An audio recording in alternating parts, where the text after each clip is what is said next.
नमस्कार, कुकीत मेरामध्ये आपलं स्वागत. आज आपण बनवणार आहोत फालुदा. चला तर सुरुवात करूयात. सगळ्यात आधी 1 चमचा सब्जा सीड्स पाण्यात अर्धा तासांकरता भिजत ठेवावेत. यानंतर रोज मिल्क करणार आहोत. याकरता लागेल अर्धा लिटर फुल फॅट मिल्क, 5 मोठे चमचे रोज सिरप, 2 लहान चमचे साखर आणि 1 स्कूप व्हॅनिला आईस्क्रीम. आधी दूध 10 मिनिटांकरता उकळण्यास ठेवून द्यावे. 10 मिनिटांनंतर याच्यात साखर टाकावी आणि गॅस बंद करावा. आता याच्यात रोज सिरप टाकून छान मिक्स करून घ्या. तुम्ही तुमच्या आवडीनुसार रोज सिरप कमी किंवा जास्त वापरू शकता.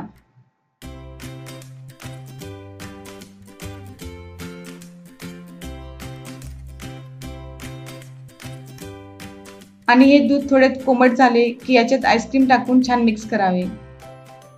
आता हे रोज मिल्क फ्रीजमध्ये थंडवण्याकरता ठेवून द्यावे. यानंतर आपण फालुदासाठी लागणाऱ्या शेवया बनवणार आहोत.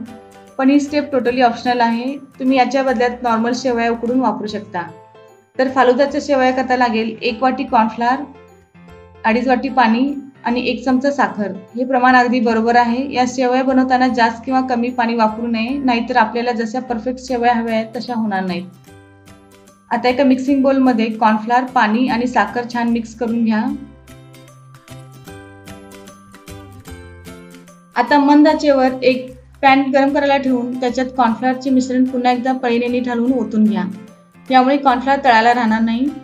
आता हे मिश्रण कंटिन्युअसली पळीने नीट हलवत राहावे. 1 ते 2 मिनिटांनंतर हे थोडे घट्ट होईल आणि थोड्या वेळातच हे कॉर्नफ्लोअरचे मिश्रण ट्रान्सपरंट दिसायला लागेल आणि घट्ट देखील झाले की हे शेवयाचे पीठ तयार आहे असे समजावे.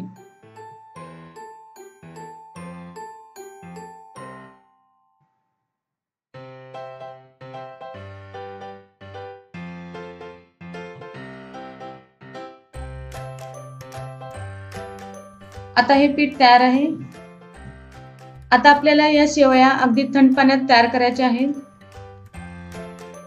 यासाठी मी एका मिक्सिंग बोलमध्ये थंड पाणी घेतले आहे. याच्यात 8 ते 10 बर्फाचे तुकडे देखील टाकले आहेत.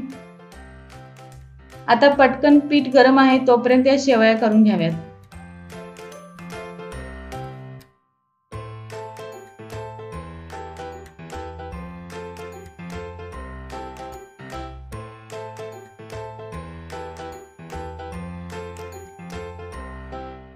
फालुदाच्या शेवया तयार झालेल्या आहेत.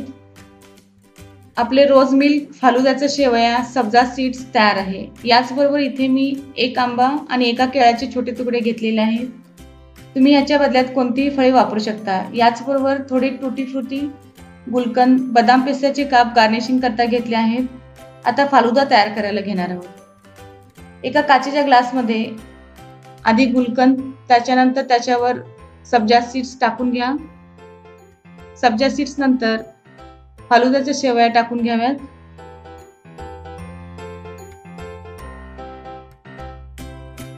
शेवयांच्यावर आंब्याचे तुकडे, त्याच्यानंतर केळाचे तुकडे टाकून घ्या. आता याच्यावर रोज मिल्क ओतून घ्या.